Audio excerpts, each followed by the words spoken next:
She was halfway down the stairs when she realized the door had no handle on the inside. The man who'd greeted her 5 minutes earlier, all soft smiles and warm eyes, had disappeared somewhere into the basement. And now she was alone. Trapped, her phone buzzed once in her back pocket. Then again, when she pulled it out, there was a text from an unknown number. "You shouldn't have come alone." The job that seemed perfect 3 days earlier, 24-year-old Lena Carter had been desperate. Graduated with a fine arts degree, living paycheck to paycheck, her bartending shifts were drying up, rent was due. So when she saw a Craigslist ad that read, "Part-time art assistant needed, $25 hour, flexible," she jumped on it. The poster called himself Mark L. He claimed to be a retired designer who now painted as a hobby and needed help organizing his home studio. Harmless, even charming, they emailed back and forth. He asked thoughtful questions about her work, her schedule, her goals. By day 4, he offered a trial session. "I'll even throw in $50 just for showing up, just to see if we vibe." She told a few friends where she was going, but no one answered her texts that morning. The housemarque's house sat at the edge of a sleepy neighborhood on the outskirts of town. Trees, gravel driveway, yellow paint peeling off the sides. When she knocked, he opened with a kind face and an apologetic grin. "Sorry about the mess. I'm more of an artist than a cleaner." He looked to be in his late 50s. Balding, glasses, soft cardigan. No red flags, not yet. He made her tea, walked her through the entryway, showed her a cluttered living room with canvases stacked against the walls. Then he said, "The real mess is downstairs. That's where I do most of my work." The door's basement stairs were steep. Halfway down, the light changed from warm to cold, from natural to fluorescent. When she turned around to ask him something, he was gone. And when she looked at the door, the inside of it was flat. No knob, no latch. No way back up. She took a step backward. The phone buzzed. "You shouldn't have come alone." Then the light clicked off. Panic. Lena turned on her phone flashlight. Concrete walls, a space too wide to be called a storage room, but too unfinished to be called a studio. Nothing on the walls, just a metal chair, a plastic tarp, and a mirror propped against the far wall. In red marker across the glass, "Look at yourself. You did this." Her knees buckled. This wasn't an art gig. This was a setup. The footage, a small projector mounted in the corner, hummed to life. A grainy video played on the opposite wall. It was her footage of Lena exiting her apartment, boarding the bus, sitting in a coffee shop the week before. The final clip showed her walking up Mark's driveway just 10 minutes ago. From a camera in the trees, he'd been watching her. The voice of the speaker crackled. "Don't scream. No one's coming." Mark's voice, but colder. "I've done this for times now. You're smarter than the last one. You made it to the stairs." Lena grabbed her phone. No signal. Just one bar flickering in and out. The door behind her thudded. Once. Then again. The bait from behind the mirror came a noise, soft but wet, like breathing. Lena pulled the mirror aside. There was a crawl space, lined with blankets, and someone was curled up inside. A girl, maybe 19, eyes wide, taped mouth, hands tied. Lena tore the tape off. "Who are you?" the girl whispered. "He makes us play games. If we win, he lets us go." Lena's hands shook. "Has anyone won?" The girl didn't answer. "The game begins." Mark's voice echoed again. "Time for the art test." A door slid open in the far wall. Bright lights inside. Easels, paints, a camera in the ceiling. "Make me something that moves me. You have 30 minutes. The girl whispered. "Just do it. He gets worse if you don't try." Lena stepped inside. Her hands weren't steady enough to hold the brush, but she painted anyway. She poured her panic into it. Her hate, her fear, a self-portrait, mouth open, screaming. When she was done, the voice said, "Too much fear, not enough form." A trapdoor opened in the floor. The girl was gone. Just gone. Escapolena screamed, slammed against the walls.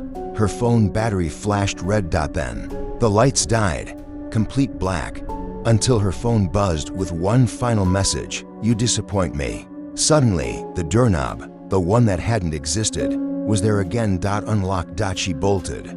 The aftermath made it to the neighbors' house, screaming, crying, blood on her arms from clawing at the walls. Police searched the house. It was empty. No sign of Mark. No sign of the girl. The basement, a wine cellar. No tarp, no projector, no crawl space. Only one thing left behind, a red marker and a mirror, with 5 names scratched faintly into the glass. Hers was the 5th, the others still missing. Not every Craigslist nightmare ends with blood. Sometimes the horror is knowing you survived something others didn't. The couch looked fine, cheap, brown leather, a little worn at the corners, but for $40 worth it. When Erica sat down to test it, the cushions sank deeper than expected, too deep. She reached under to adjust it and felt flesh. Warm. Breathing. She jerked her hand back, but it was already too late. The man who posted the Craigslist ad stood silently behind her, smiling, and the basement door had just locked shut. The Craigslist deal. Erica Rhodes, 29, had recently moved into her new apartment, post-divorce, post-therapy, and determined to rebuild. She'd promised herself she'd make it a home, but her paycheck didn't stretch far, so she turned to Craigslist for furniture. She was cautious. She told friends when and where she was going. She read all the red flag safety articles, and this time, it all seemed legit. The listing was simple: used leather couch, good condition, $40, need gone ASAP, can help load. The seller, a man named Ben. He answered Erica's messages with perfect grammar and kindness. He even sent a photo of himself holding up the day's newspaper, just to reassure her. His house was in a clean, suburban area, middle class, broad daylight, nothing screamed trap. The house. When Erica arrived, Ben greeted her in a polo shirt and jeans, late 30s, glasses, pleasant voice, maybe too pleasant. He said the couch was in the basement, out of the way. I keep most of the furniture down there. You can take a look, sit on it, and if you want it, I'll help you load it up. It was all too smooth. Erica followed him down, clutching her pepper spray just in case. The basement was neat. No strange smells, no chains on the walls, just shelves of boxes. And the couch. She let herself breathe. She sat, and that's when she felt movement underneath. The discover your fingers brushed something soft and warm. When she pulled her hand back, her skin had a red streak across it. At first, she thought she'd cut herself. Then she saw a tear in the cushion's underside, and a human eye staring back at her. She screamed, but as she tried to stand, Ben shoved her down hard. He was no longer smiling. The lockdown lights snapped off. A metallic clang echoed behind her. The basement door slammed and locked from the outside. Erica fumbled for her phone. No signal.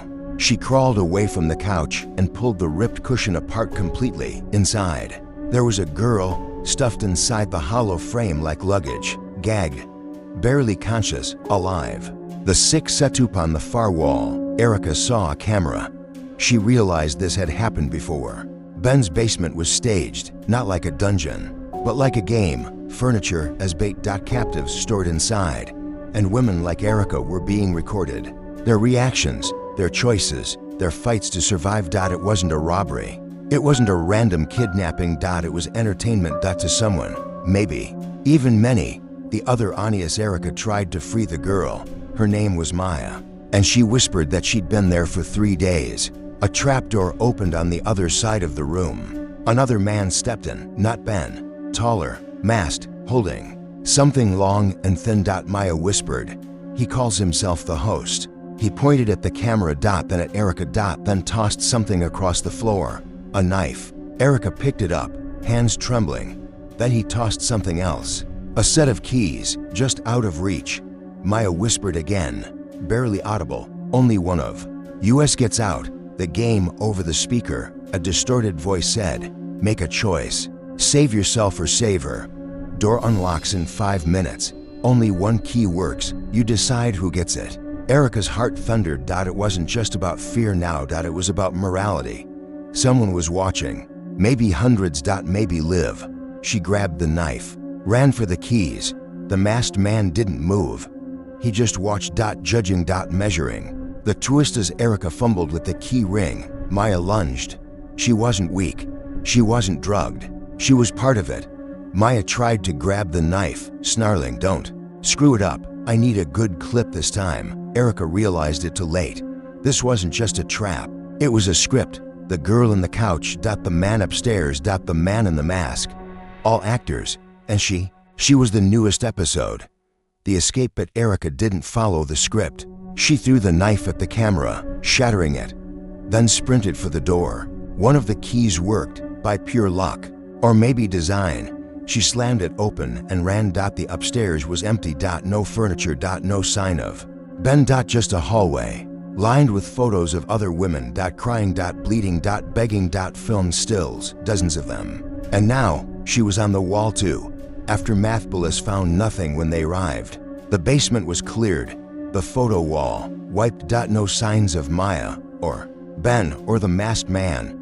But a box was left behind on the front lawn. Inside was the knife, a broken camera lens, and a handwritten note. "You ruined the ending. But your fear, that was real enough." Not every Craigslist listing is a scam. Some are a stage, and someone, somewhere, is still watching. When Emily opened the closet, she wasn't expecting to find a human tooth in the show box. She wasn't expecting to find hair, either, or photos, or the knife. She'd only lived here 2 weeks. The Craigslist roommate had said, "Quiet house, peaceful roommate, for $150 month, females preferred." But nothing in that had mentioned the camera hidden in the bathroom vent, or the woman missing from 3 towns over who looked just like her. A new beginning after a bitter breakup. Emily Torres, 26, left everything behind. The city, her job, her ex-fiancé, and moved 3 states away for a fresh start. She'd found the ad while scrolling Craigslist from a motel room. It sounded ideal, cozy, quiet, cheap, just what she needed. The listing was posted by a woman named Cass, short for Cassidy. She described herself as a bit introverted, a bit artsy, no drama. They texted, then spoke briefly on the phone. Cass's voice was soft, kind. She didn't ask too many questions. That felt comforting at the time. First impression, the house was older but clean. Cass greeted her wearing a hoodie, her face half hidden behind oversized glasses. She looked no older than 30, thin and pale, with long black hair tied in a messy bun. "Sorry, I don't do handshakes," she smiled. "Germs." Cass showed her the guest room, simple, tidy, with an old oak desk and a twin bed. Bathroom was shared. Kitchen stocked. "Only rule," she said, "no going in my room, ever." Emily didn't mind. She was just relieved to unpack and disappear for a while. The first few days were normal, almost a normal. The small things. Cass always seemed to be awake. Whether Emily came back at 8 p.m. or 2 a.m., Cass was already sitting at the kitchen table, drinking herbal tea or writing in a leather notebook. She rarely ate. She never left the house. And yet, the mailbox was always full. Emily found it strange, until one morning when she noticed something that felt worse than strange. Cass's laptop was open. The screen showed a paused video. Emily glanced, only for a second. It was her. Sleeping. Filmed from above her bed. Cass returned from the hallway just then. So Emily quickly turned away and pretended she hadn't seen anything. But her stomach dropped. She knew that angle. There was only one place a camera could sit above her bed like that. The small air vent in the corner. The discovery that night, when Cass went to take her usual long bath, Emily stood on a chair and unscrewed the vent. Behind the slats, a tiny camera lens stared back at her. She yanked it free. It was still on, still recording. The closet. Emily knew she had to leave. But first, she needed to see what else was hidden. Cass had said never to enter her room. So that's where Emily went. The room was minimalist. A bed, a writing desk, dozens of tea tins, a small closet. She opened it. Inside, a showbox taped shut, a file folder labeled Lacey Wheeler -2021, another folder, Amber Hayes to 2022, and beneath those were a third folder, Emily Torres 2023. Her heart slammed. She opened it. Inside, photos of herself, her old address, her Facebook profile, her motel check-in receipt. These were printed before she even responded to the ad. Cass had known who she was long before Emily. ever moved in. The evidence on the showbox were locks of hair, all colors, several teeth, Polaroids of unconscious women. In one photo, a girl, eyes rolled back, arms bound, was lying in the very same bed Emily now slept in. In another, Cass stood beside a girl who looked disturbingly like Emily, except her eyes were glassy, lifeless. Emily dropped the box. The escape attempt grabbed her phone. No signal. She grabbed her bag and ran for the front door. Locked. She tried the back. Deadbolt jammed. Then she heard it. The bathwater stopped. Cass was done. Emily bolted for the basement, looking for any way out. But instead, she found a dark room, chemical trays, enlarged photos of the same girls from the folders. Some were marked with red ink, too thin, too loud, perfect. On the wall, a new frame set waiting. Empty. But a printed label was taped beneath it. Emily, taken 2023. The show down. Foots above. Then a voice, you weren't supposed to see that. Cass was standing at the top of the basement stairs. In one hand, she held a teacup. In the other, a scalpel. You're ruining the narrative.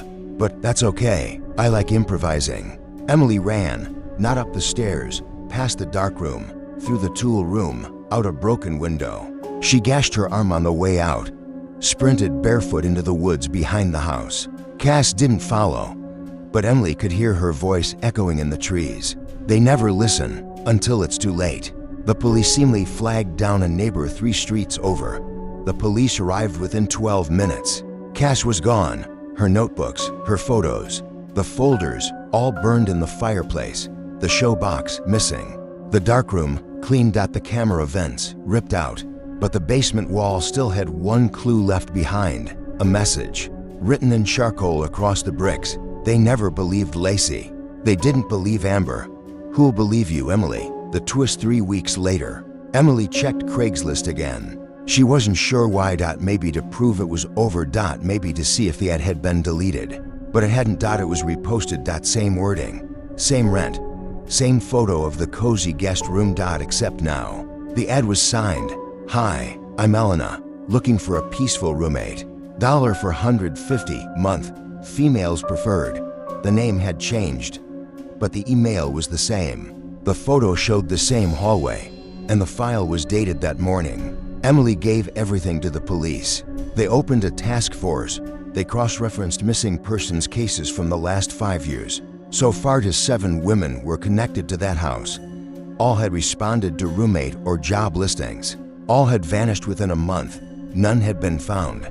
Cass, or Elena, or whatever her real name was, remains at large. Some think she was a nurse. Some think she used Craigslist as a way to curate her victims, choosing them for their silence, their desperation, their isolation.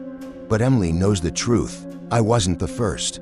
I might not be the last, but I was the only one who saw her smile before she decided I could go. *The end.